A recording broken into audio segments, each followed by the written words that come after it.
ইফরাজ, এটা কি করছো তুমি? জুস বের করছি। ডাবের জুস বের করছো? এইভাবে ডাবের জুস বেরোয় কখনো? হ্যাঁ, তুমি কি এটা লেবু পেয়েছো?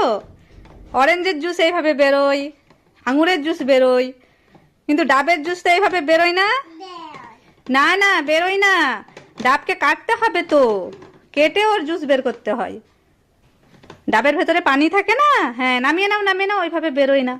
নামাও। চলো আমরা ডাবটাকে কেটে দেব, কেটে দিয়ে তোমাকে বের করে দেখাবো কিভাবে ডাবের পানিটা বেরোয়। হ্যাঁ, এই নাও ডাব কেটে এনেছি। ওরকম করে খেতে নাই, পড়ে যাবে সব পানি। তোমাকে পাইপে দিচ্ছি, দাঁড়াও। এই নাও পাইপ, পাইপ দিয়ে খেতে হয়। বাটিতে খেয়ে দাও। পাইপে খেতে পারছি না। আচ্ছা, বাটিতে ঢেলে দেবো। আচ্ছা, দিচ্ছি। এই নাও, বাটিতে ঢেলে দিলাম। এই নাও, খেয়ে নাও। কেমন লাগছে? খুব ভালো।